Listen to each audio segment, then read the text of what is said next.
Afternoon, ladies and gentlemen. Welcome to another edition of Shane Flint Outdoors. I'm out on hunting run today. It is late afternoon, and I decided to come out here and try the late bite. I only had 2 hours and 35 minutes to fish, so I'm going to divide this into an hour and a half, hour and 15, hour and 20 minutes. I'm going to hit some areas here in mid-lake that I like to hit with some points. I have a feeling these fish are going to be a little deep today, and then I'm going to run back in my last part of the last part of the video. I'll be running back to the back part of the lake where I like to catch some fish at too. Fish some of my favorite points back there. Really don't know what to expect. It's a humid day. It is pretty hot. It is a good moon cycle for fishing, but you never know. I mean, that's why you got to come out here and fish for them. I am going to be watching the electronics, both front and back. And what I'm looking at right now down there is about bait fish look about 6 to 8 feet down. I don't know if that's the bass are after them or not, but I'm going to try to get below those bait fish. Right now I'm fishing a cant. I'll see if that continues. I may go to a crankbait or another type of soft plastic. If I don't get anything pretty quick on the cant, I'm not gonna mess around too long on it. Idea is to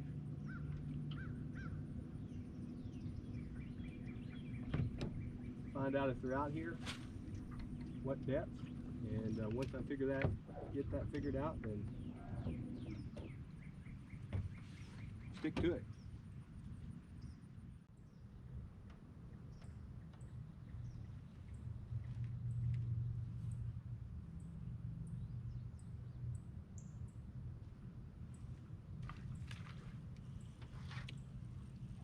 If you heard that sound, that was a bass. And I'm going to throw over and see if he wants his contact. And he does. Stay down. You know what? That might be a catfish. Nope, bass. He's coming up. Ah. Yeah, that's a good bass. One swing in the boat. Yeah, there we go. He inhaled that contact. That's a good 15-inch bass here. Let's measure him up. This makes the trip worth it already. Let's measure him up. He is 15.5 inches long. Probably a good 1.5 pounds. I'm not going to weigh anything today, unless it looks it's around that 3-pound mark. But that's a good start right there. Get him right back in the water. Still a good bass. Let's take another good look at him. Good looking bass.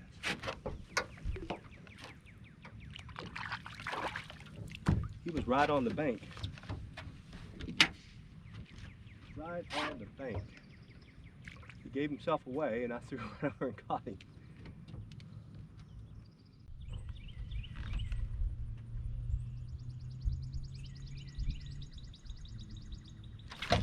There's one. Little guy. Yeah, he's not that little. He hit that contact.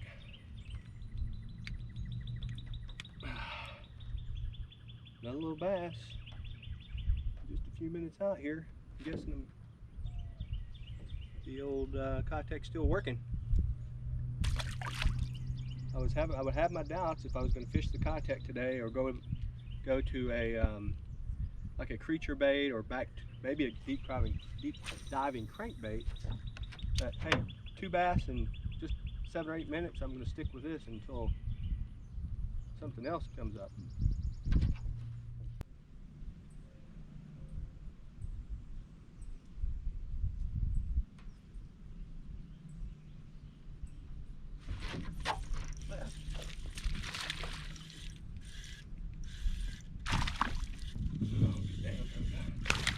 riding a boat.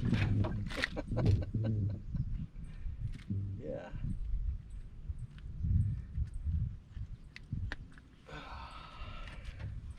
Might be just at 12 inches. Let's just see. Oh, I mean, right, just a hair over a 12 incher. Just hair over a keeper. Little bass. See if we can get another one.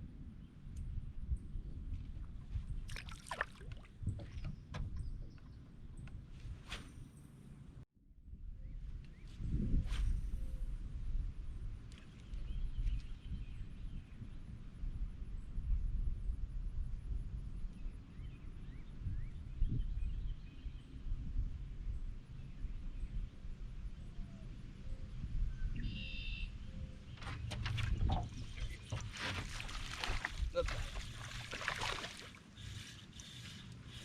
Come on. Right.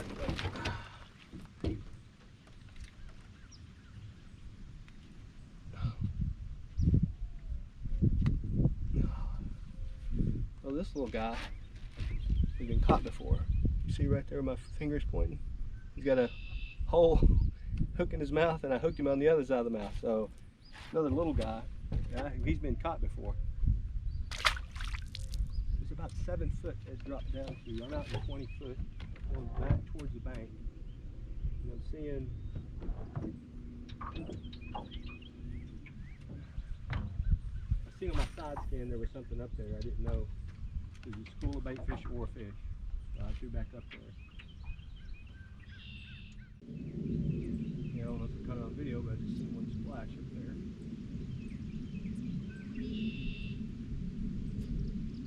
That gives its position away. I am going to throw to it. I mean, why not?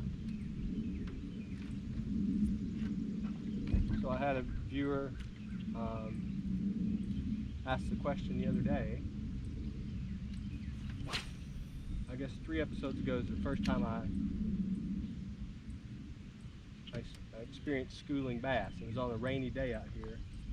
The bass were schooling. That was the first time I experienced it out here. I've experienced it a lot in my fishing career. And the question came in, how do you know they're bass? You don't. Good guess is they're bass. I mean, in this lake, you've got 2 apex predator fish, right? If you want to look at it that way, you got bass and you got pickerel. And pickerel are typically up there close to the sticks. They may be down deep, but they're not a schooling fish. Bass will school up, but you don't know for sure. I mean, it could have been perch for all I knew, but does it hurt to throw in there? No. I mean, that's fishing. If I see a splash on the bank, if I see a splash out there, and I'm 100% not sure what it is, I'm going to throw and figure out if it's something to fish a bass, if it's a fish I want to catch. You know, another comment, and hey, thanks for all the comments. And by the way, if you like this channel, please subscribe. I have a video comes out every week, and not every video will be fishing. I'll be talking about techniques and things of that nature. Actually, I have an unboxing coming up. But a lot of direct messages, and that's fine. I like them. You can put them in the public comments. I appreciate public comments or private comments or direct comments, either way. You know, one of the comments was there's a lot of small fish. You didn't catch any big bass. Well, 2 things to think about. You don't always catch big bass. I'm just thankful to catch bass. And you're right. Those schooling bass the other day in one of the videos, there wasn't a lot of quality to them. But you don't know what's down there. And I will tell you from my experience, I have caught big bass schooling. Big bass. And I think I told the story, it probably got edited out of one of my last videos. But I'll tell the story again, maybe I won't edit it out this time. It was a lake in Oklahoma. I was probably 12, 13, 14 years old. And this lake had regular, what we call hickory shad, I think are what they're called, regular standard shad in Oklahoma, and we had just put the boat out, and all of a sudden it looked like the lake top of the water had exploded, and all these shad were just jumping straight up. When bass are chasing those shad like that, when the shad are jumping, you know something's chasing them. So immediately my dad said, tie on a crankbait. And I'll never forget which crankbait it was. To this day I still remember it. We called it the mud bug. And I put on a mud bug, and my dad had a, if I'm not mistaken, I think he had a rattle trap. Both of us had on a hard plastic lure. And my dad and I proceeded to catch, I think my dad caught 2 over 7. I caught a couple that were 3 and 4 and 5 pounds, somewhere in there. I don't remember the exact weight. It's been 30 years ago, nearly 40 years ago. But I remember distinctly, we were running the crankbaits, and sometimes our crankbaits would make the shad jump. So we'd get that, crankbait down to 8 to 10 foot, and bam, we would catch big bass. So we didn't see the bass, but we knew they were down there. So if you see something, if you see the fish jumping, investigate. It's worth it. Hey, if you don't get anything, turn around and keep on fishing. I would say it's a 50-50 chance. And I'd say 50-50 is pretty good when you're out bass fishing, because you're going to throw, I don't know, say 1,000 times total in a day, and you're going to catch, if you're lucky, 20 to 25 bass. There's another one for me. This one seems decent. Yeah, this one's decent. Come on, big guy. Right in the boat. That's a solid 1.5-pounder. Nice bass. I love catching bass when I'm telling you stories. So that's a good bass. It's a really good keeper. About 1.5 pounder. So let's just measure him. I think he's 15 inches. Can't keep him out here. Mouth closed. He is exactly 15 inches. That's a good 1.5-pound bass. I'll take that all day long. Again, it's not always out here catching big bass, but we're catching bass, and that's what it's all about. Having fun catching fish. Thank you, Mr. Bass. Go up and be a monster.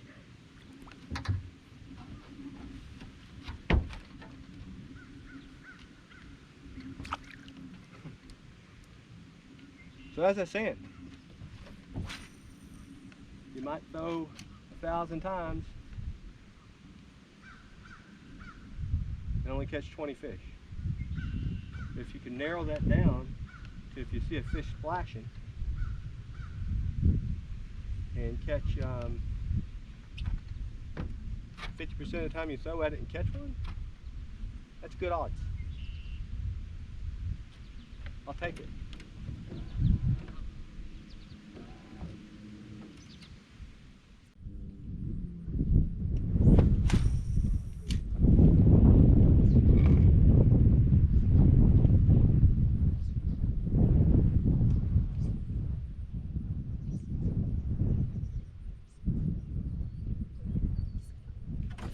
Bass.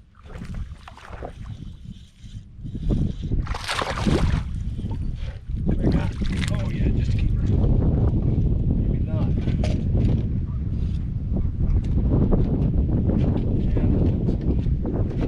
Ooh, I think he is 11 inches.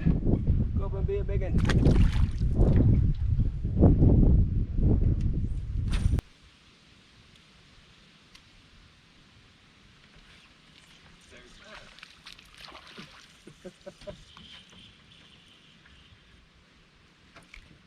Alright, just a little guy. But I threw back in there when it was splashing, and I caught a bass. Now, not a big bass, but there's that 50%.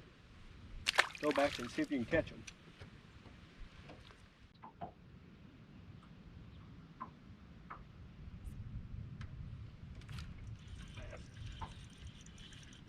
Stay down.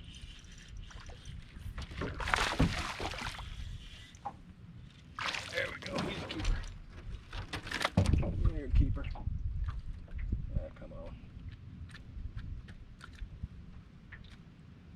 get you. So, see if I can get this guy taken off. Boy, howdy, you're being something else. I can't grab him in the lip because he's got both hooks. There we go, I got him now.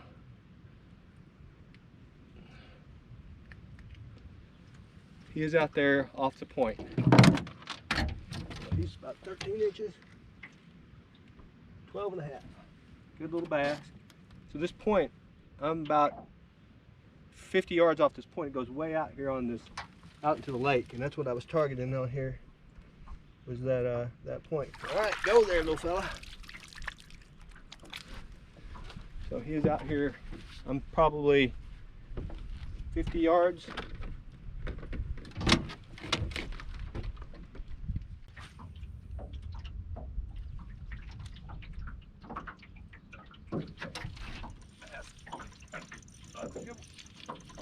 Come on. Come on down. Feels like a good one. Ah, keeper. He's fighting a lot harder than he acted out to be. There you go. He's a keeper though. Good little bass. Good little bass. We're still, make sure he's a keeper. Yes sir, he's 13 inches. Running out of time, but we're still catching bass. He's a monster, but he's a fish. All right, let's keep on going.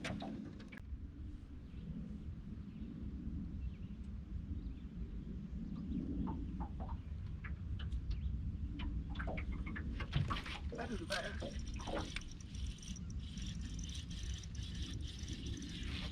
Come on, come on, come on, come on. Got off. I messed around with how that was a stick. Man, I didn't set the hook in time. That's my fault. My fault. So that's it for this edition of Shane Flint Outdoors. You know, we only fish for about an hour and 40 minutes. It's 7 o'clock. I get be off the lake at 7:30. So I've got about an hour and 45 minutes maybe of fishing and running on the lake. We caught 8 bass total. That's not too bad. That's for, you know, a little less than, you know, let's just say just under 5 bass an hour. Some quality bass and caught some smalls, of course. The bass are still biting. I would stay out here if I could. Actually, the bite's probably getting better as the sun's going down. But, you know, we've got rules on this lake. They want you off 30 minutes before sunset, and definitely going to abide by those. This is a great fishing lake. And don't want to do anything to jeopardize my opportunities to come out and fish. So a good fishing day, just a couple-hour fishing trip. I mean, sometimes that's all you got. You make the best of it for a couple hours, and we did today. So, you know, it's every day out on the lakes is a day of challenge and a day of having fun and trying to catch some fish. So hey, if you like Shane Flint Outdoors, please like, subscribe, and share. We're up around 67, 68 followers. And I'd like to get to 100. Heck, I'd like to get to 1,000. Again, I do this because I like to share my fishing experience. I'm just an average, you know, weekend warrior fisherman. I'm not a pro. I've been fishing for a long time, but I like to share my experiences out here trying to catch fish. So please like, subscribe, and share. And until next time, tight lines and good luck fishing.